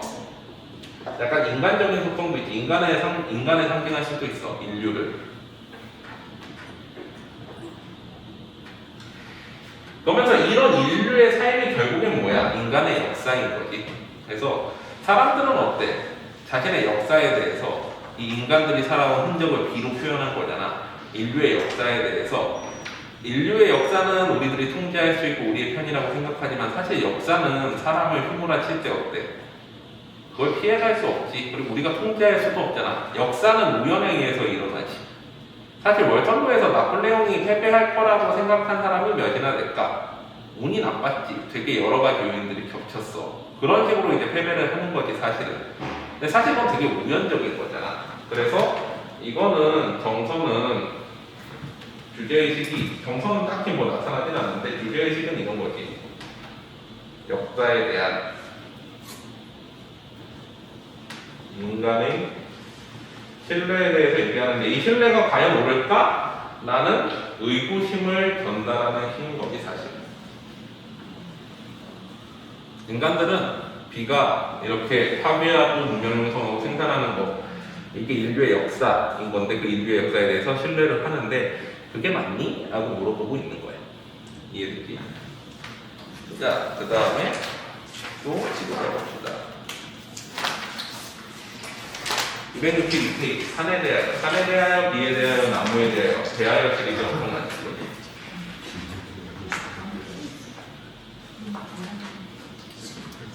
자, 이거는 화자는 표면에 나오나?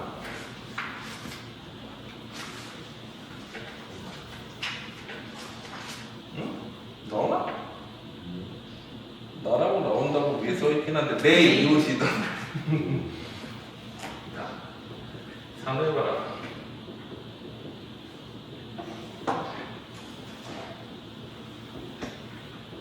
원래 독백 키워야 되는데 사실은 이미지 상황명사에 가깝지.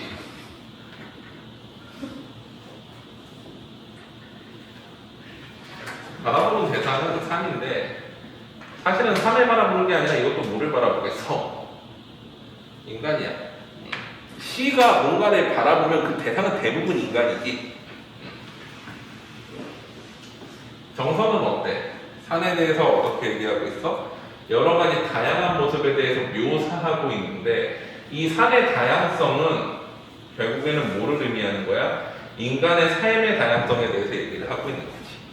그래서 거기 보면은 산이라고 해서 다 크고 높은 것은 아니다. 다 험하고 가파른 것은 아니다. 어떤 산은 크고 높은 산 아래 시시덕거리며 웃으며 나지막하게 엎드려 있고 이 산을 어떻게 했어? 의인화시켰지. 의인화해서 친근감을 나타내게끔 하고 근데 이런 친근감 나타나는 산들은 대부분 어떤 산이야? 낮은 산이야. 자, 근데 이거 인간에 대비시키면 어때? 인간이라고 해서 다 의인들만 있는 건 아니지. 이름난 정치인들이라던가 뭔가 뛰어난 과학자들만 있는 게 아니야. 어때? 시시덕거리고 웃으면서 나지막히 엎드려 있는 인간도 있고 또 어떤 산은 험하고 가파른 산자락에서 슬그머니 빠져가지고 동네까지 내려서 부러워서 사람을 사는 꼴을 구경하고 섰다. 즉 어때? 사람들 사이에 얽히는 산도 있다. 이건 사람들 사이에서 낮은 사람들 사이에서 살아가는 사람들도 있다라는 거지. 그리고 높은 산에 오르는 사람들에게 순하디 순한 길이 되어주기도 하고 남의 논을 꺼리는 젊은 쌍에게 김짓 따뜻한 속물자리가 되어주기도 하고 그래서 낮은 산은 내 이웃이던 갓난이네 완방 완골자리처럼 때에 절고 그 누더기 이불처럼 비린내가 배지만 그러니까 누추한 모습으로 살아가기도 한다는 거지 사람들은. 그렇지만 눈개비나무, 찰비나무, 모시대 갯속에 덮여 곤줄박이, 개개비, 휘파람 새소리 들으며 듣는 기쁨은 낮은 산만 한다. 그러니까 사람들끼리 어울려 사는 삶은 낮은 사람들, 즉 이제 막 높은 사람들이 아니라 이제 가난하게 살더라도 낮은 사람들과 얽혀 사는 사람들만이 그런 사람 사는 기쁨을 안다는 거지. 사람들이 서로 미워서 잡아 죽일 듯 이빨을 갈고 손톱을 세우더라도 칡넝쿨 머루넝쿨처럼 감기고 어우러지는 사람 사는 재미는 낮은 산만이 한다. 그러니까 무슨 얘기야? 사람들이 이제 높은 데 사는 사람들, 그러니까 뭐 높은 집에 있는 사람들뿐만 아니라 사람 사는 재미는 낮은 집에 있는 사람들이 더 잘한다는 거죠. 이렇게 살면서 사람이 다 크고 잘난 것만이 아니듯 다 외치며 우뚝 서 있는 것만이 아니듯 그러니까 높은 사람들만 있는 게 아니라 산이라고 해서 모두 크고 높은 것이 아니다. 모두 흰구름에 겨드랑이에 끼고 어깨로 마음과 맞받쳐 사는 것이 아니라 영웅적인 사람만 있는 게 아니라는 거지. 자, 그 다음에 소티로 가봅시다. 268페이지 수유나무에 대하여.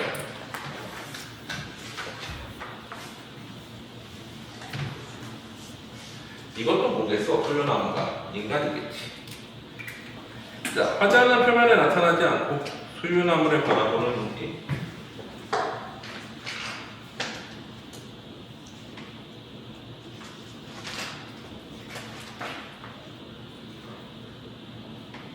신경님 시에서 나중에 뭐 바다에 대하여 뭐에 대하여 나면 다 뭐라고 생각하는데 대부분 다 인간이네 라고 생각하면 돼. 자, 청자는 표면에 나오지 않지? 이미지 상황에서 나오냐? 없지? 이미지 상황. 너 아니야? 응? 있어? 내 살값 등치고 할 때. 아 그러네. 다시. 하도 많아서 기억도 안 나. 너 그러면은 메시지 전달이네. 바라보는 대사 수유나무. 근데 너라고 표현했으니까 의인화 시켰네. 의인화 시키면 뭐 나타나? 신경감 나타나겠지. 자 보자. 너 살아온 나라를 누가 어둠뿐이었다고 말하는가? 수유나무에게 뭐야? 시련과 극복, 시련과 고난이 있었겠지. 근데 그거 아니라는 거죠. 어둠뿐이 아니라는 거야. 몸 군데군데 썩어 흉한 상처 거먹게 드러나고 팔다리 여기저기 잘리고 문드러져 온몸 일그러지고 뒤틀렸지만 고난과 시련을 겪었지만 터진 내 살갗을 들치고 바람과 노를 동무해서 어깨와 등과 손끝에 저렇게 자잘한 노란 꽃 이거를 극복하고 뭐를 또 거둔 거야? 맨날 똑같잖아. 복수를 어떻게 했지? 그러면 이건 뭐야? 성숙과 결실이겠지. 하도 보니까 지겹지 않아? 대충 다 보이지 않아? 신경림 씨 보면 아 대충 이렇게 썼겠구나 이렇게 되면은 되는 거야. 신경림 씨가.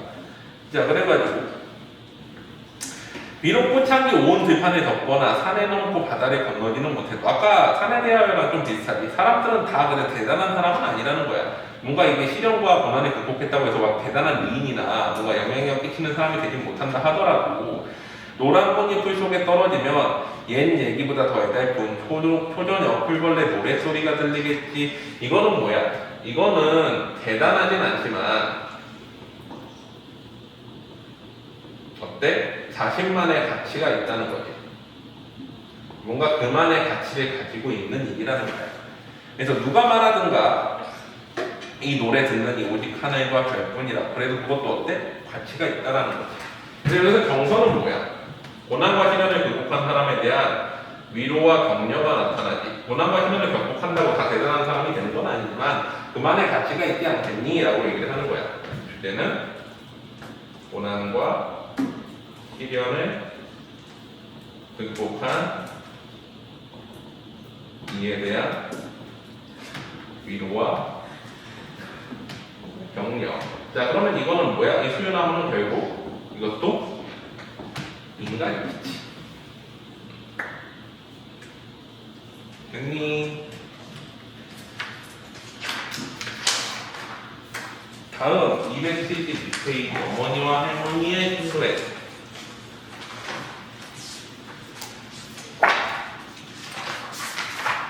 몇 개 남았냐? 얼마 안 남은 것 같아. 3개 남았나? 4개? 최초네까지 해가지고 5개인가? 원통에서도 하나 있을 텐데.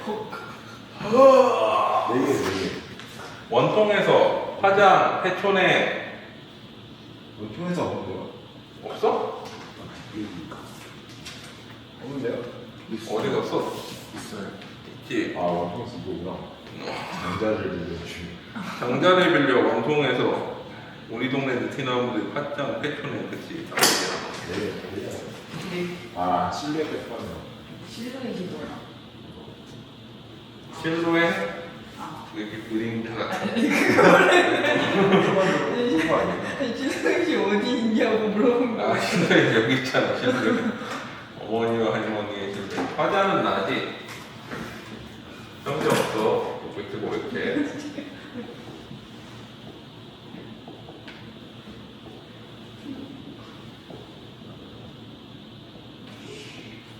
바라보는 대상은 어린 시절을 회상하지. 어린 시절부터 이제 성인이 된 시절까지, 그래서 노년까지. 노년 시절이 되면 다시 어떻게 돼? 어린 시절로 돌아온다 라는 거를 얘기하고 있는 건데 그거를 등으로 표현해.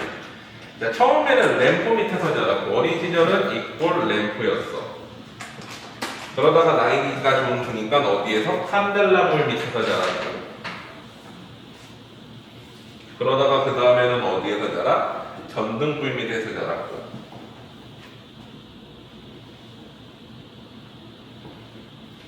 그 다음에 어때? 세상이 넓다. 세상으로 나갔지. 대처로 나갔지. 그런데 나중에 뭘로 다시 회귀하는 거야? 램프 불빛으로 회귀하게 되더라. 이런 내용이지. 이거는 뭐야? 결국에 사람은 정서는 회상인데 나이가 들면 결국에 자기가 살던 유년 시절로 돌아가는 거고 이 회상과 더불어서 그리움이 나타나는 거지. 결국에는 어린 시절에 대한 회상과 그리움 플러스 어때? 어린 시절에 대한 소중함도 나오지. 그러니까 과거로 돌아간다는 건 결국에 뭐야? 그게 소중하게 느껴진다는 거지. 그러니까 지금이야 니네 지금 살아가는 게 팍팍하니? 혹시 팍팍하지. 이제 계약도 하고 죽을 맛이지. 근데 한 20년 뒤에 직장 일을 하다가 이렇게 생각하고 커피로 그 잔존하는 생명을 살아가면서 이렇게 돌이켜보면 그래도 학생 때가 좋았구나 이렇게 생각하게 된다는 거야.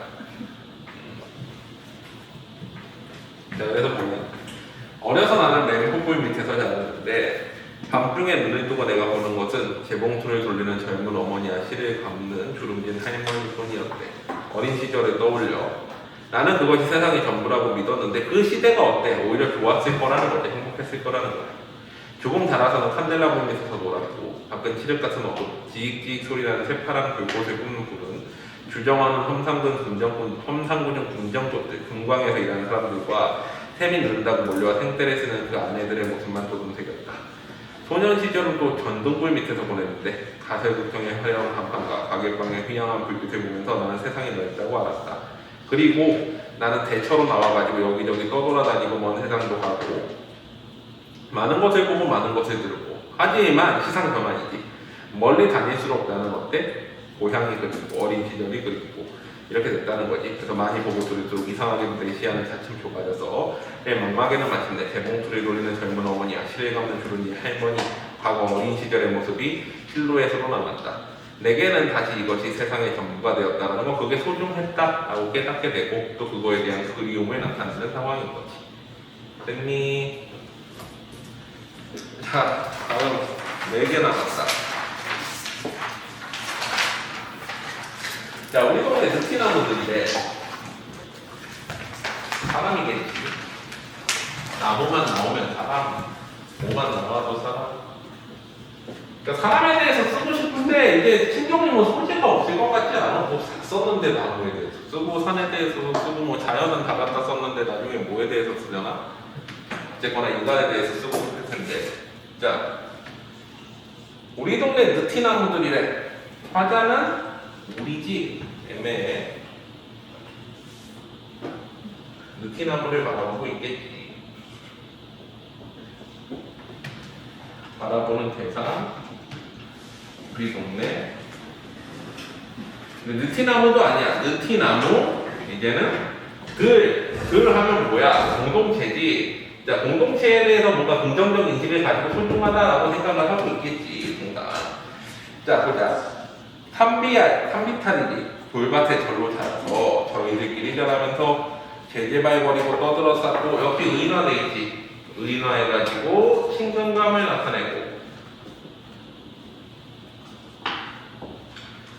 자, 그리고 시세우고 서로 토라지고 다투고 시드니 생기면 서로 떼어주고.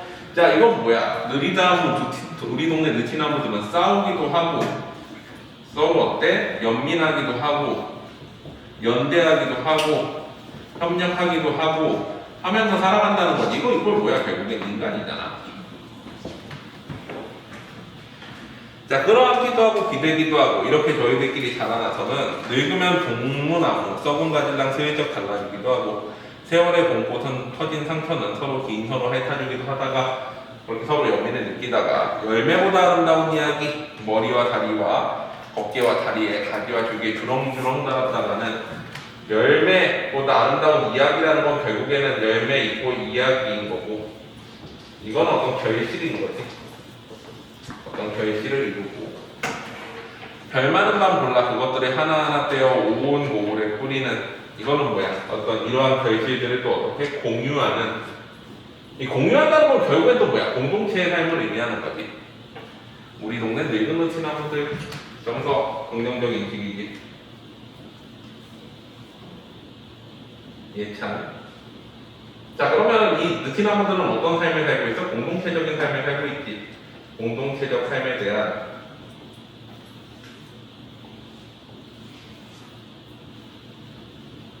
예찬이 나타나는 거지. 느티나무들처럼 공동체같이 살아나 서로 도와가면서 이런 내용이지.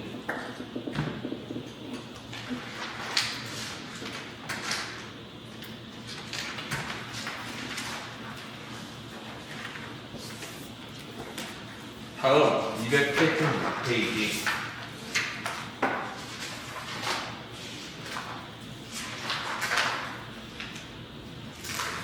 자, 이거야. 인간의 삶은 멀리서 보면 희극인데 가까이서 보면 비극이다. 자, 그냥 간단하게 볼까? 주제는 인간의 삶에 대한 깨달음인데 어떤 깨달음인 거야? 멀리서만 보거나 가까이서만 보면은 안 된다 라고 얘기하고 있는 거지. 두 가지를 균형적인 시각으로 봐라. 자, 설악산 대청봉에 올라서 발 아래 구부리고 엎드린 작은 큰 산들이며 떨어져 나갈까봐 잔뜩 겁을 집어먹고 있는 언덕과 골짜기에 바짝 달라붙은 마을들이며 다만 무릎께라도 다가오고 싶어 안달이 나서 몸살을 하는 바다를 내려다보면 온통 세상이 다 보이는 것 같고 또 세상 속속들이 다 알 것도 같다. 높은 데 올라가면 내가 세상 모든 걸 다 깨닫고 있는 것처럼 느껴. 그래서 세상에 대해서 다 이해했다고 느끼는데 또 내려가다 그러다 시상 전환이지. 속초에 내려와서 하룻밤을 묵으면서 중앙시장 바닥에 다 늙은 함경도 아주머니들과 노령 노래. 노령은 러시아 노래지. 이거는 이제 그 6.25 직후겠지. 안주에서 소주도 마시고 피난민 신세 촬영도 듣고 그 다음날에 원통으로 와서 뒷골목에 들어가서 비린내 땀내도 맡고 악다구니도 듣고 싸구려 하속에서 마내장수와 신랑이도 하고 젊은 군인 부부 사랑 싸움질 소리에도 잠도 설치고 이렇게 하다 보면 사람들과 부딪히다 보면 세상은 아무래도 산 위에서 보는 것만 같지는 않다라는 거지. 싸움도 하고 실갱이도 하고. 그래서 지금 우리는 혹 세상을 너무 멀리서만 보거나 가까이서만 보면 그러면 안 된다라는 거지. 여러 가지 시점에서 봐야 된다라는 거야. 여기 나오는 원통이란 데는 너희 군대 가겠지? 그 사이에 통일되기를 바라나? 아니요. 그럼 장애가 생기면서 장애가 뭐라고? 이제 장애가 생기길 바라는데요. 그 이렇게 쓰게 한 다음에 현서가 요거를 발로 한번 이렇게 통 밀어줘. 십자인대 봐요. 저 잘할 수 있어요. 오케이 오늘 자, 원통은 너희가 가면 안 되는 곳이야. 이거 알아? 인제 가서 언제나 원통에서 못 살겠네. 최전방 강원도 오지. 내가 그 천안 저기 뭐야? 그 뭐야? 여기 어디냐? 그 군대 갑자기 생각이 안 나네. 어디요? 처럼 아니 거기 말고 고성이요? 훈련소. 아 논산이요? 농산훈련소 가서 배정을 받았는데 인제 원통이 떴다. 그러면은 제가 나는 죽었구나 그러는데 우지에서 죽은 거야 산속에. 별거 아니다. 원통이 그런 문제 중에 하나야. 그래서 거기에 군인 얘기가 나오고 하는 거지. 자, 다음 289페이지 파장 하나, 두 개 남았다. 세춘행까지. 자기 연치는 거. 야, 파장은 똑같아. 농민과 파장은 농민이야. 표면에 나오니? 안 나오지. 못난 놈들이라는 표현만 나오지. 못난 놈들은 얼굴만 봐도 서로 즐겁대. 자, 그래가지고 성자 애매하고 거기 보면은 물이라는 표현 나오나? 안 나오는 것 같기도 하고. 이미지 상황부터 해주시기.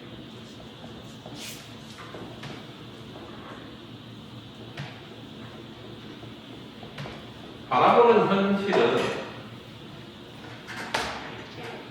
거기 보면은 이제 파장이라는 건 뭐야? 시장이 끝나는 거지. 근데 그걸 통해 가지고 피폐한 농촌 현실을 의미해. 우리 아까 징이 울리고 막이 내렸다라는 것도 피폐한 농촌 현실인데 이거를 이제 뭐라고 표현한 거야? 시장이 끝난 황폐한 모습으로 파장으로 표현을 한 거지. 그래가지고 여기에 대한 정서는 뭐겠어? 당연히 농촌이 피폐해진 거에 대한 어떤 슬픔과 체념 같은 게 나타나지. 그러면 주제의식은 뭐야? 피폐한 농촌 현실에 대한 슬픔과 체념이겠지.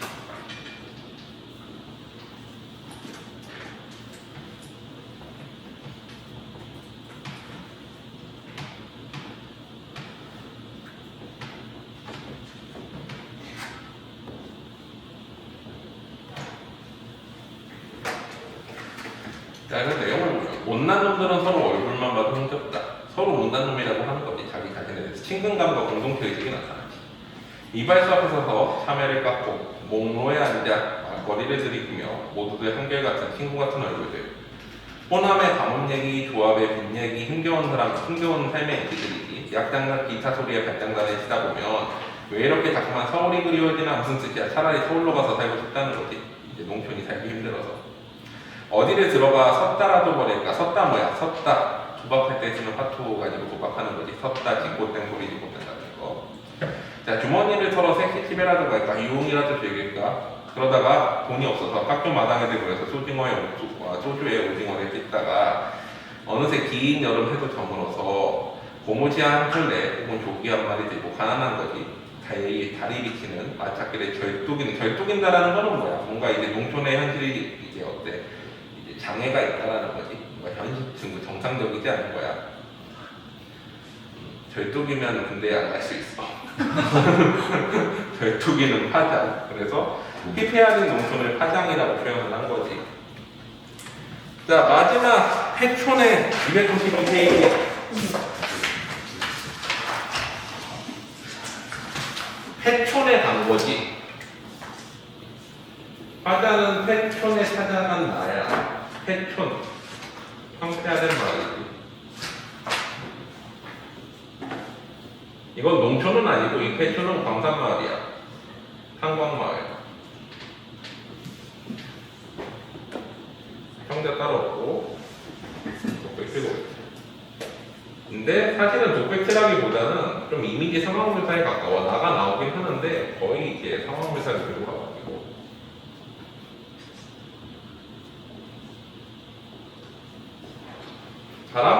장은 태춘. 황폐화된 마을인데 여기에 대해서 느끼는 정서는 당연히 뭐겠어? 쓸쓸함이지. 주께는 태춘에서 느끼는 쓸쓸함.